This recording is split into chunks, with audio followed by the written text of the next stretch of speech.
তিব্বতের বরফঢাকা পর্বতমালার গভীরে সেখানে লুকিয়ে আছে এক রহস্যময় জগৎ, মঠের লাইব্রেরি। বাইরে থেকে এগুলো সাধারণ পাথরের স্থাপনা মনে হলেও ভেতরে প্রবেশ করলেই যেন সময়ের এক অন্য স্তরে চলে যেতে হয়।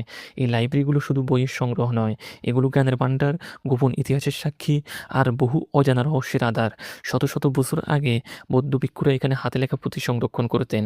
প্রতিটি পাণ্ডুলিপি তৈরি হতো বিশেষ কাগজে, যা বানানো হতো স্থানীয় গাছের ছাল থেকে। আশ্চর্যের বিষয় হলো, এই কাগজগুলো এতটাই টেকসই যে শতাব্দীর পর শতাব্দী পেরিয়ে আজও অক্ষত রয়েছে। তিব্বতের কিছু মঠের লাইব্রেরিতে এমন পাণ্ডুলিপি রয়েছে যেগুলো সাধারণ মানুষের জন্য উন্মুক্ত নয়। বলা হয় সেখানে এমন জ্ঞান লুকিয়ে আছে যা মানুষের চেতনা পরিবর্তন করতে পারে।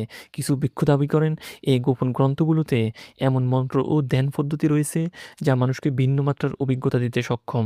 আরও এক অদ্ভুত ব্যাপার হলো, এই লাইব্রেরিগুলোর অনেকগুলোতেই বই সাজানোর কোনো নির্দিষ্ট নিয়ম নেই। বাইরের চোখে বিশৃঙ্খল মনে হলেও ভিক্ষুরা ঠিকই জানেন কোন বই কোথায় আছে, যেন বইগুলো নিজেরাই তাদের অবস্থান নির্বাচন করে দিয়েছে। এই রহস্যময় জগতের সবচেয়ে আলোচিত একটি নাম হলো সাক্কা মনেস্ট্রি। তিব্বতের সাক্কা অঞ্চলে অবস্থিত এই মঠটি শুধু একটি ধর্মীয় স্থান নয়, বরং পৃথিবীর অন্যতম বিস্ময়কর গোপন জ্ঞান ভাণ্ডার হিসেবে পরিচিত। 2015 সালে এখানে ঘটে এক চমকপ্রদ আবিষ্কার। গবেষকরা মঠের একটি বিশাল দেয়ালের পিছনে খুঁজে পান হাজার হাজার অজানা পাণ্ডুলিপি। ধারণা করা হয় সেখানে প্রায় 80,000-এরও বেশি পুঁথি লুকিয়ে রাখা ছিল, যেগুলোর বেশিরভাগই এখনও পুরোপুরি পড়া বা অনুবাদ করা হয়নি। এই পাণ্ডুলিপিগুলোতে শুধু ধর্মীয় শিক্ষা নয়, বরং ইতিহাস, জ্যোতির্বিজ্ঞান, দর্শন, চিকিৎসা, এমনকি এমন কিছু জ্ঞানও রয়েছে যা আধুনিক বিজ্ঞান এখনও পুরোপুরি ব্যাখ্যা করতে পারেনি।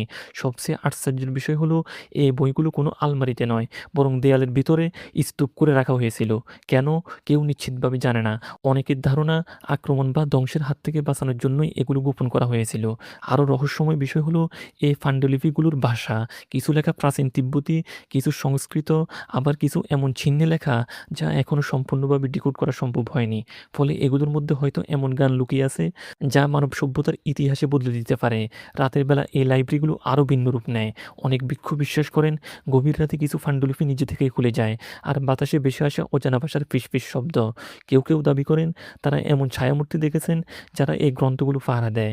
কিছু তিব্বতী ভিক্ষুর মতে এই লাইব্রেরির সব জ্ঞান সবার জন্য নয়। তারা বিশ্বাস করেন নির্দিষ্ট আধ্যাত্মিক স্তরে না পৌঁছালে কিছু জ্ঞান বোঝা তো দূরের কথা, দেখা পর্যন্ত উচিত নয়। এমনকি এমন কথাও প্রচলিত আছে কিছু পাণ্ডুলিপি নাকি জীবন্ত, অর্থাৎ সময় অনুযায়ী তারা নিজেরাই তাদের অর্থ প্রকাশ করে। এই সব রহস্যের মাঝেই দাঁড়িয়ে আছে তিব্বতের মঠ লাইব্রেরিগুলো, নিঃশব্দ, প্রাচীন আর গভীর। তারা যেন আমাদের আহ্বান জানায় অজানার দিকে এক পা বাড়াতে। কিন্তু প্রশ্ন একটাই, এই লাইব্রেরিগুলো কি শুধু জ্ঞানের ভাণ্ডার, নাকি এর ভেতর লুকিয়ে আছে এমন কিছু যা জানার জন্য মানবজাতি এখনও প্রস্তুত নয়? তো ভিডিওটি কেমন লাগলো?